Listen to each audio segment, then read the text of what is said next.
믿음은 하나님의 은혜를 누리는 것이다. 믿음은 하나님의 은혜를 누리는 것이다. 할렐루야.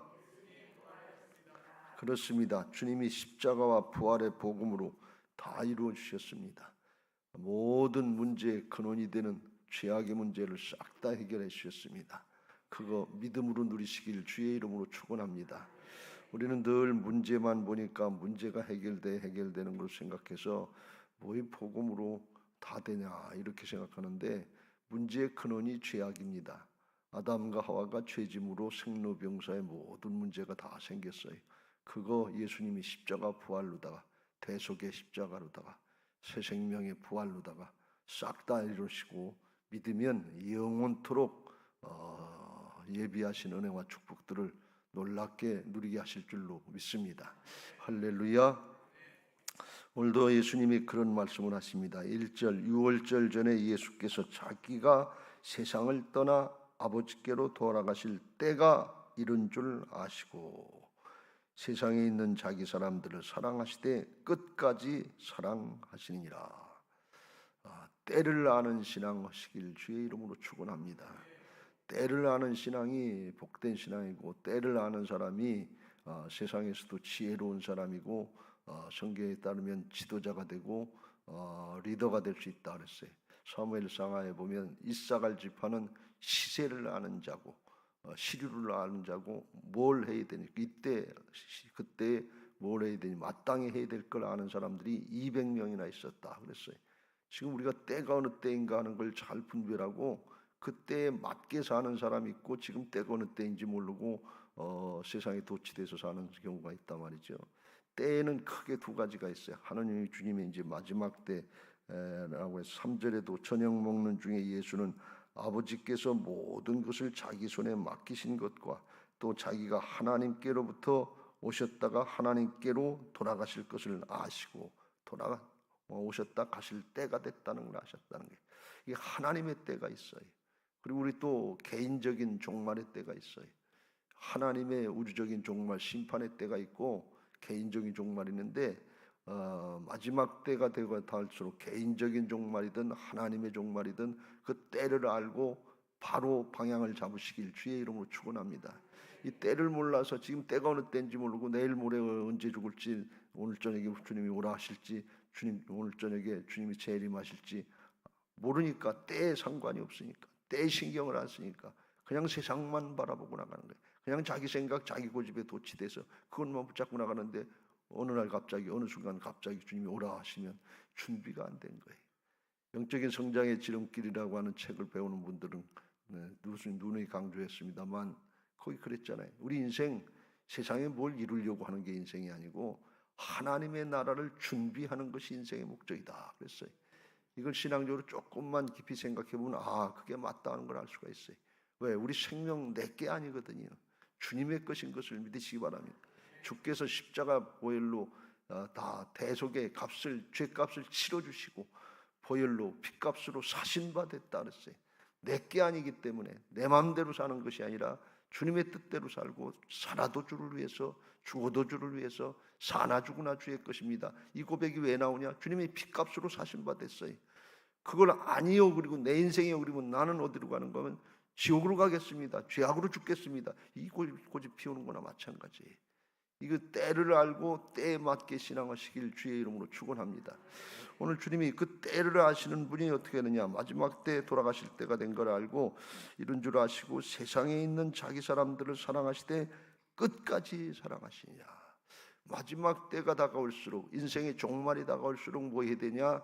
사랑하라 그런 얘기. 2절 말씀에 보면 그 때를 잘 모르는 사람이 하는 일이 나오는데 마귀가 벌써 시몬의 아들 가룟 유다의 마음에 예수를 팔려는 생각을 넣었더니 하나님의 때를 모르는 거예요. 세상만 바라보는 거예요. 돈밖에 생각나는 게 없는 거예요. 그러니까 속이고 도적질하고 죽음으로 간다.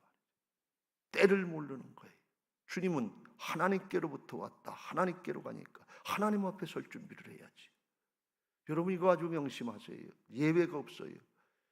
예수님이 하나님께로부터 왔다. 하나님께로 가니까 하나님 앞에 설 준비를 해야 되니까 뭐예요? 사랑해야지.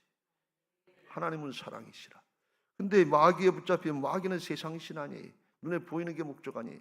그러니까 끝까지 돈 하다가 어디로 가요? 마귀가 가는 거예요. 오늘 아주 굉장히 중요한 진리를 제가 준비하다가 오늘 새벽에 이걸 깨닫게 하시길래 이게 그렇구나 말이죠. 예수님 왜 제자들의 발을 닦아주셨는가? 그 근본이 여기 있는 거예요. 3절에 자기가 하나님께로부터 왔다가 하나님께로 돌아가실 것을 아시고, 하나님께로부터 왔다 하나님께로 돌아가는 것을 아시는 분은 예수님 한 분밖에 없는 거예요. 우리 인생들은 말은 그렇게 하지만 죄악 가운데 나서 죄악 가운데 살다 죄악 가운데 죽어서 멸망으로 가는 게 인생 아닙니까? 죄성을 가지고 태어난 인생. 아주 쉽게 얘기하면 마귀로부터 와서 너는 마귀의 자식이다 그랬는데, 마귀로부터 와서 마귀가 가는 지옥으로 가는 게 인생이에요. 하나님께로부터 왔다 하나님께로 가는 예수님 본받고 예수님 따라가시길 주님의 이름으로 축원합니다. 할렐루야. 마귀로부터 왔다 마귀에게 끌려가는 그런 인생을 사는지도 모르고, 이게 신앙의 목적인지도 모르고, 신앙의 목적인 줄 알고 가룟 유다처럼 평생 예수님 만나서 훈련받고 예수님 따라갈 수 있는 기회를 얻었으면 인류 역사에 전무후무한 기회를 얻었는데 마귀에게 속았다. 돈 몇 푼, 은전 30냥 그거 받으면 어떡할 거예요? 그리고 예수님 팔으려고 그랬다. 근데 그거 써먹기나 해봤어요? 도로 성전에다 덧대 던지고 그거 아무것도 아닌 걸 죄짓고 나면 깨닫는. 그리고서 회개도 안 하고 목매달아 죽었다, 자살했다. 어디로 갔을까요? 마귀가 하는 걸로 갈았지. 우리는 하나님께로부터 왔다 하나님께로 가는 예수님 바라보고, 비록 세상에서 죄악 가운데 나서 마귀로부터 온 것 같지만 이제는 그 길을 가면 안 되고 예수님 가신 길 따라서 하나님께로 저천성으로 가야 될 줄로 믿습니다. 바벨론 성 부귀 영화 권세 휘황 찬란한 것 같은데 다 멸망하고 마귀의 소굴이라고 했고 더럽고 추악한 죄악들 거기 다 밑바닥에 있다고 요한계시록 18장에 무너졌도다 바벨론 성이 무너졌도다 엄히 경기하시는 걸 볼 수가 있어요. 세루살렘 성전에서 예배했는데 바벨론 성으로 가면 되겠어요? 세루살렘 성 하나님 도성으로 가시길 주님의 이름으로 축원합니다. 그러려면 어떻게 하라고요? 사랑하라. 주님의 형상이 회복되는 거예요. 여기 이걸 잘 우리가 구별하면 오늘 이거 가지고도 설교를 다 할 수 있는데 잠깐만 말씀드리고 다음으로 넘어가겠습니다. 주님이 말씀하시는 건 자기 사람들을 끝까지 사랑하신다. 이건 뭔가 하면 마지막 때가 다가올 볼수록 자기 개인적인 종말이 다가올수록 뭐에 초점 맞추냐면 하나님의 형상 존재에다 초점을 맞추라는 얘기예요. 근데 마귀에 붙잡히면, 세상신에 붙잡히면 뭔가 하면 마귀는 벌써 예수님 팔고 돈 몇 푼 벌려고 그러고 공금을 가룟 유다가 맡은 회계였던 모양인데 슬쩍 그 도둑질했다 그랬어요. 공금 횡령했다. 저는 도적이라고 그랬어요. 끝까지 뭔가 하면 소유에다 초점을 맞추는 거예요. 잘 생각해 보세요. 지금 내 마음에 존재에다가 하나님의 형상 회복에 초점을 맞추고 기도하고 글을 힘쓰는지, 세상의 거 조금이라도 더 돈 명예 권력 지식 세상의 소유에다 초점을 맞추고 이게 기도의 제목인지 고난 주간에 주님 바라보시길 주의 이름으로 축원합니다. 오늘 저녁이라도 주님이 나를 부르신다면, 개인적인 종말이든 우주적인 종말이 다가온다면 소유에 초점 맞추고 하나님의 형상 회복을 위해서 달려갔는지, 돈 하다가 이게 내 마음은 예루살렘 성으로 나간다고 나가는데 내가 실제로 가는 길은 바벨론을 가고 있으면서 예루살렘이 꿈이야. 이건 꿈. 착각하고 있는 거예요. 광주로 가고 있으면서 부산으로 가고 있는 줄 알고 착각하고 있는 거고 똑같단 말이지. 오늘 아침에 이거 잘 경계하시고 하나님 앞에 너무 우리가 세상 사는 동안에 소유의 문제 때문에 염려되고 걱정될 때가 많지만 그거 존재가 되면 뭘 먹을까, 뭘 마실까, 뭘 입을까 이거 걱정하지 마라. 너희는 먼저 그의 나라와 그의 일을 구하라. 그리하면 이 모든 것을 더해 주시는 하나님의 은혜가 있을 줄로 믿습니다. 존재가 바로 돼야 소유를 감당할 수 있지, 존재가 회복되지 않으면 소유를 맡겨줘도 그걸 가지고 하나님 나라로 가지 않고 하나님께 쓰임 받지 못하고 세상으로 가다 바벨론으로 가다 다 뺏기고 인생도 뺏기고 지옥으로 떨어지고 말해. 성경에는 부자 청년 같은 그런 사람들이 많다고 하는 것을 말씀합니다. 돈을 사랑하지 말고 일만하게 뿌리가 된다고 그랬어요. 하나님 사랑하시길 주의 이름으로 축원합니다. 하나님을 이제 사랑하는데, 하나님을 사랑하고 사람을 사랑하는데, 이 사랑은 어떤 사랑인가 하면 하나님 사랑은 기분이나 감정적인 사랑 아니고 내게 잘해주니까 응답하는 사랑. 나한테 못해주면 성질내고 화내고 에이 저런 놈하고는 못 사귀겠다 그러고 끊으려고 하는, 그건 인간적인 감정의 사랑이고, 하나님의 사랑은 언약의 사랑이에요. 약속의 사랑이에요. 의지적인 사랑이에요. 우리를 하나님이 사랑받을 만해서, 그래서 우리를 사랑해 주신 게 아니잖아요. 원수 되었을 때, 죄인 되었을 때, 알지 못했을 때 십자가를 져주시고, 우리 같은 죄인들을 위해서, 나밖에 모르는 죄성의 인간들을 위해서 대속의 피를 흘려주시고 생명을 구원해 주신 것을 믿으시기 바랍니다. 그래서 하나님의 사랑은 의지적인 사랑이에요. 사랑하시려고 작정하신 거예요. 어디까지? 죽기까지, 끝까지. 이 끝까지라는 의미는 죽기까지 하는 것. 또 하나는 뭔가 하면 온전하게 사랑하셨단 말이죠. 사랑이 온전하면 두려움이 쫓겨나가는 것을 믿으시기 바랍니다. 온전한 사랑이 안 되면 자존심 상할까, 손해볼까, 뭐할까 염려 근심이 많아서 순종이 안 돼. 근데 온전한 사랑이 되면 생명을 내주고 자기 양보가 된 사랑이고 끝까지 다 내준다. 부모가 자식을 위해서 다 내주는 것처럼 그 사랑으로 나가게 될 줄로 믿습니다. 그 사랑의 모습을 보여주시고 마지막 순간이라도 그거 하게 하시려고 최후의 만찬석상에서 이제 수건을 두르시고 제자들의 발을 씻기신 모습이 오늘 세족식의 모습입니다. 세족식이라고 하는 건 그냥 예수님이 발 닦아주셨다고 하는 그런 정도가 아니에요. 이건 영적인 의미가 깊은 의미인데 이걸 깨닫고 우리가 그를 본받게 되시길 주의 이름으로 축원합니다. 그때 제자들은 뭐 했느냐? 최후의 만찬석상에서 누가복음 22장 24절 또 그들 사이에서 그중 누가 크냐 하는 다툼이 난지라. 마지막까지 제자들은 예수님이 뭘 축복하시려고 하시는지 모르고 네가 크냐 내가 크냐, 네가 더 가져냐 내가 더 가져야 되냐, 그걸 가지고 다투고 싸우고 했었단 말이에요. 그러니까 예수님이 가시려고 하는 방, 인도하시는 방향하고는 전혀 다른 거예요. 마지막 순간까지 그걸 하고 있으니까, 싸우고 다투고 있으니까 예수님이 마지막으로 보여준 게 수건 두르고 일어나셔서 제자들의 발을 하나씩 닦아주기 시작했다. 그러니까 베드로가 깜짝 놀래가지고서 아유 내 발을 씻기려고 하십니까? 그러면서 네가 지금은 무슨 뜻인지 모르는데 7절 이후에는 내가 알게 될 때가 올 것이다. 내가 왜 이렇게 하는지 그 의미를 알게 될 것이다. 하나님 나라 원리를 알게 될 것이다. 그런 뜻이죠. 그랬더니 베드로가 이르되 내 발을 절대로 씻기지 못하리다.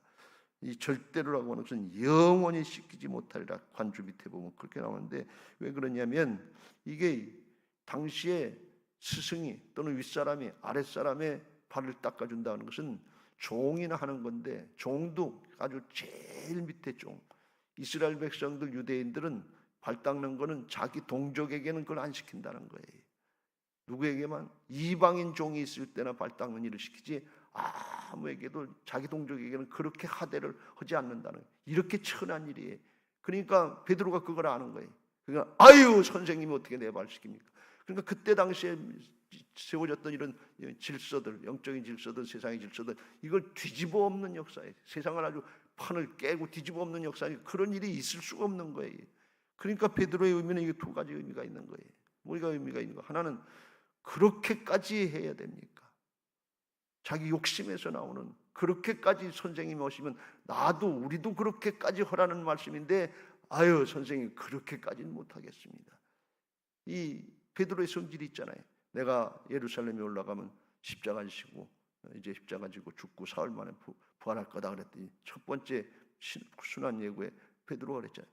주여 그리 마옵소서, 내가 십자가 지지 않게 막아주겠습니다. 아주 예수님 위하는 척하는데 예수님은 사탄아 물러가라. 내가 하나님의 일을 생각지 않고 사람의 일을 생각. 주님이 죽으시면 우리는 뭐가 됩니까? 이 속셈이거든요. 주님이 닦아주시면 우리는 뭐가 되는 겁니까? 우리도 그 길 가라 그러는 건데 고생 직사하게 하고 여기까지 와서 뭐 한 자리 차지할 줄 알았는데 그거 하라고 그랬습니까? 아유 그거 못하겠어요. 그건 안 하겠어요. 그런 심정이에요.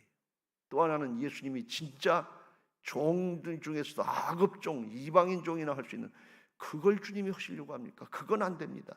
그런 선한 의미도 있는 것 같은데 최후의 만찬석상에서 제자들끼리 서로 싸우고 다투고 네가 높으냐 내가 뭐 높으냐 했다는 그 심정을 보면 제자들의 마음에도 구원받은 것 같은데, 그런데 마음의 중심 초점은 세상에 거 있었다는 거예요. 그러니까 이런 반응이 나오는 거예요. 여러분, 오늘 우리의 심정이 어떤 모습인지 잘 깨달아야 될 줄로 믿습니다. 주님이 그러니까 또 한 마디 깨우쳐 주는데 8절 후반절에 예수께서 대답하시되 내가 너를 씻어주지 아니하면 네가 나와 상관이 없느니라. 상관이 없다는 건 관계가 없다는 거예요. 또 하나는 뭔가 하면 너하고 나하고 나중에 하나님 나라에 상속할 상속자인데 상속 나눌 관계가 없다는 거예요. 로마서 8장 17절 예수 그리스도와 함께할 상속자라고 그랬어요. 근데 그걸 못한다는 거예요. 주님하고 이제 이 발을 씻어준다는 게 섬기는 모습이지만 이제 영적인 의미로 들어가서 이제 그러니까 베드로가 더 많은 걸 받을 수 있다는 줄 알고 그럼 내 발뿐 아니라 손과 머리도 씻어주옵소서. 아주 싹 다 씻겨주고 더 많은 거 받게 해주옵소서. 이 욕심이죠. 그랬더니 예수님이 이미 목욕한 자는 발밖에 씻을 필요가 없느니라.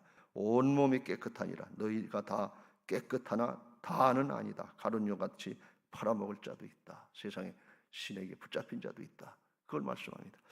목욕한 자는 발밖에 씻을 필요가 없다는 말씀은 무슨 말씀인가 하면 예수님을 믿기로 작정하고 회심하는데 일상생활에서 또 죄짓고 주님의 주권이 인정이 안 돼서 실수할 때가 많잖아요. 그거는 날마다 고백하고 회개하고 돌이키면 되는 게 이게 발 닦는 일인 것을 믿으시기 바랍니다. 우리 믿는 사람들은 대부분 여기 걸려 있어요. 구원 받은 것 같은데 세상의 걸 바라보고 주님의 주권이 인정이 안 되니까 또 죄짓고 이거 회개하고 날마다 돌이켜야 될 줄로 믿습니다. 목욕한 사람은 발만 닦으면 된다. 이 말은 무슨 표현인가 하면 로마 시대 배경인데 그때는 목욕탕이 공동 목욕탕이 쬐끄만 게 아니라 크대 아주 운동장 모양 크고 넓어가지고서 거기서 목욕하고서 그리고 이제 탈의실까지 한참 걸어오고 그러면 발이 또 더러워진다는 거예요. 저 옷 갈아입고 발바닥을 또 닦고서 신발 신고 가는 그런 경우가 많았다는 거예요. 그러니까 목욕은 했으니까 또 다시 몸을 닦을 필요는 없고 발만 닦으면 된다 그러니 예수 그리스도의 십자가 보혈로 씻음 받고 새로워진 사람들은 또 구원받는 건 유일회적인 거듭나는 역사는 하나인 것을 믿으시기 바랍니다. 그런데 거듭난 사람이면 거듭난 자의 삶을 살고 발 닦는 것 같은 사랑으로 하는 역사가 있는데 이게 안 되는 거예요. 그거는 날마다 우리가 회개하고 돌이켜야 될 줄로 믿습니다. 구원파는 여기에 정반대되는 한 번 구원받으면 영원 구원받다 회개할 이유가 없다. 그래서 아주 편하고 쉽게 마음대로 하면 된다 그러는데 그건 잘못된 신앙이에요. 우리는 구원받았지만 육신을 입고 사는 동안에 날마다 자기를 쳐서 복종시키면서 거룩한 성화의 과정을 가는 성도들인 것을 믿으시기 바랍니다. 그걸 명심해야 돼. 그러면서 이제 그걸 깨우쳐주는 영적인 의미를 깨우쳐주면서 지금은 네가 모르는데 이후에는 알리라. 지금은 뭐예요? 육신의 생각, 세상 눈으로 바라보니까 모르는 거예요. 근데 이후엔 누구예요? 내가 십자가 지고 부활하고 깨닫고 내가 그분이 진짜 하나님이신구나 깨닫고 성령 받고 충만해져서 변화받고 하나님의 형상이 회복되면 그때 무슨 뜻인지 알게 되겠다 그런 말씀이에요. 우리는 마지막 때가 다가옴을 볼수록 우리의 개인적인 인간적인 종말들이 다가오는 걸 볼수록 세상의 것에 초점 맞춰서 실망하고 낭망하지 말고 욕심 따라가면서 그거 가지고 서로 재고 찌고 까부르고 위축당하고 조금 있으면 그게 무의가 있는 줄 알고 고개가 뻣뻣해지고 이게 물질뿐 아니라 명예, 권력, 지식 다 똑같은 거 아니에요. 교만하게 하다 세상 따라가다가 마귀로부터 왔다 마귀 쫓아가지 말고 마귀로부터 왔다 할지라도 하나님 쫓아가고 예수님 쫓아가시길 주의 이름으로 축원합니다. 소유에 초점 맞추고 그게 목적이 되지 말고 존재의 축복을 마치고 하나님의 형상이 회복돼서 주님과 함께 영원한 하나님 나라에 가서 기쁘고 즐겁게 여기서부터 신앙하다가 그 생명으로 인도해야 될 줄로 믿습니다. 이게 초청자의 자세고 변화인 것을 믿으시기 바랍니다. 할렐루야. 그래서 예수님께서 그걸 보여주시고 부탁을 합니다. 14절 내가 주와 또는 선생이 되어 너희 발을 씻었으니 너희도 서로 발을 씻어주는 것이 옳으니라. 내가 너희에게 행한 것 같이 너희도 행하게 하려 하여 본을 보였노라. 지금은 이해가 안 되는데 여러분들 지금 발 닦아주라 그러고 섬기고 순종만 하라 그러면 좋아하겠어요? 우리 청년들이 잘 이해가 안 되니까 왜 우리를 부려먹으려고 하냐. 우리 지금은 몰라요. 성령에 충만해지고 거듭난 자의 축복이 이게 뭔지 하늘나라가 열려지면 그때서 이후에는 알리라. 알게 되는 은혜가 있게 되시길 주의 이름으로 축원합니다. 머리로만 알지 말고 온 몸으로 알고 전인격으로 알아서 이게 기뻐서 즐거워서 감사해서 할 수 있는 사람들이 부활신앙인 것을 믿으시기 바랍니다. 이게 주님이 주인 되신 신앙인 것을 믿으시기 바랍니다. 그거 하게 해주려고 본을 보였다 그런 말씀입니다. 서로 발을 닦아주는 것이 옳다. 옳다는 말씀은 뭔가 하면 이건 마땅하다는 뜻이 있고, 또 하나는 뭔가 하면 왜 마땅하고 그러냐, 우리는 빚진 자다 그런 말씀입니다. 사랑의 빚진 자, 은혜의 빚진 자들인 것을 믿으시기 바랍니다. 구원받을 만한 자격이 있어서, 변화받을 만한 자격이 있어서 우리가 그렇게 된 거예요. 예수님의 십자가 부활에 복음의 은혜인 줄로 믿습니다. 그래서 빚진 자니까 마땅히 해야 된다는 말씀. 발을 닦아준다고 하는 영적인 의미를 지금 말씀드렸죠. 그건 뭔가 하면 죄를 닦아주는 거나 마찬가지. 그 죄를 닦아주는 게 뭔가 하면 그게 용서인 것을 믿으시기 바랍니다. 서로 잘못했다 그러면 잘못 안 했다 그러는 걸 용서해 주라는 게 아니라 잘못했다 그러면 용서해 주라 말이에요. 그리고 그걸 할 수 있도록 자꾸 깨우쳐주고 복음 전해야 될 줄로 믿습니다. 이게 복음의 빚진 자 의식을 가지고 사는 거예요. 우리는 빚진 자다 말이죠. 은혜의 빚진 자다 말이죠. 생명의 빚진 자다 말이죠. 주님이 생명을 바쳐서 우리를 구원해 주셨잖아요. 우리가 생명의 빚진 자니까 생명 구원의 역사에 쓰임 받아야지. 바울이 그걸 고백했잖아요. 로마서 1장 14절 15절. 헬라인이나 야만이나 지혜 있는 자나 어리석은 자에게 내가 다 빚진 자라. 그러므로 나는 할 수 있는 대로 로마에 있는 너희에게도 복음 전하기를 원하노니라. 이건 해도 되고 안 해도 되는 얘기. 빚진 자로서의 마땅한 삶인 것을 믿으시기 바랍니다. 이걸 안 하면 어떻게 되느냐? 주님의 손에 붙잡히고 주님께 초점이 안 맞춰지면 세상 따라가는 거예요. 예배 없어요. 뭐 양다리 걸치고 가는 건데 결국은 속는 거고 중간 지점이 없어요. 하나님 편에 서든지 마귀 편에, 세상의 편에 섰든지 둘 중 안에 하나예요. 하나님 편에 서시길 주의 이름으로 축원합니다. 또 하나는 실제적으로 구원받은 사람이라면 삶이 섬기고 나누고 베푸는 것 같은 그런 실제 섬김이 실천되는 그런 삶을 살아라 그런 말씀이에요. 왜요? 그래야 예수님의 형상의 모습을 세상 사람들에게 보여주고 세상 사람들을 하나님의 나라로 인도하는 그런 본이 될 줄로 믿습니다. 기본이 돼. 세상 사람들은 하나님을 보고 오는 게 아니에요. 예수님을 보고 오는 게 아니에요. 전도자를 보고 오는 거예요. 우리들이 주님의 형상을 보여줘야 돼. 하나님 나라의 역사를 보여줘야 돼. 소유 따라하고 세상 따라가는 그거 하면 돼. 그 복음 전할 때 어제 또 말씀드린 것처럼 예수 믿으면 잘 돼요. 성공해요. 출세해요. 자식도 달고 남편도 달고 다 부자가 되고 그것만 얘기하면 큰일 나요. 그 세상 따라가라는 얘기예요. 똑같아요. 복음은 거기에 있지 않아요. 예수 믿으면 고난이 있을 수 있습니다. 천국과 지옥이 있습니다. 하나님의 심판이 있고 영원한 하나님 나라가 있습니다. 이걸 분명히 얘기해줘야 올바른 판단을 하고 결단하게 될 줄로 믿습니다. 소유에 있지 않아요. 존재에 있어요. 하나님께로부터 왔다 하나님께로 가시는 예수님만 아시는 말씀이, 나머지 사람들은 다 세상으로부터 왔다가 세상으로 가는 건데 이걸 모른단 말이에요. 그 의미를 모르는 거예요. 그러니까 우리가 서로 발을 닦아주라는 것은 세상으로부터 왔다 마귀가 가는 지옥으로 가는 이 인생들을 세상으로부터 왔지만 회개하고 돌이켜서 예수님 따라하고 말씀 따라하고 복음 따라가면 하나님께로 천국으로 갈 수 있다고 하는 것을 보여주는 삶을 살아야 되는데 그게 뭔가요? 발 닦아주라 그런 말씀이에요. 용서해주라 그런 말씀이에요. 그때 하나님의 역사를 보게 하실 줄로 믿습니다. 낮아지면 다 망하고 우리 인간의 본성은 사단의 죄성의 본성이기 때문에 높아지고 좋은 곳 차지하고 제자들 모양 높은 자리 차지하고 그걸 원하는데 그건 하나님 나라의 좋은 게 아니고 낮아지고 겸손한 게 그게 복인 줄로 믿습니다.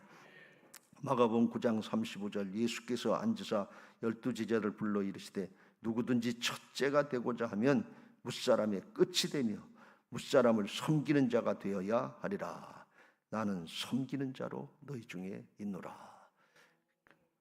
고난주간에 예수님 바라보시길 바랍니다. 고난주간에 마귀를 바라보고 가룟 유다처럼 세상 것 바라보다가 스스로 속지 말고 예수님 바라보고 진리의 길을 가시고 하나님께로 나아갈 수 있는 복된 신앙들 되시고 나뿐 아니라 우리 가족, 주변의 사람들을 하나님께로 인도하는 복된 복음 전도자들 되시길 예수님의 이름으로 축원합니다. 할렐루야. 이제 받은 말씀 기억하시고 461장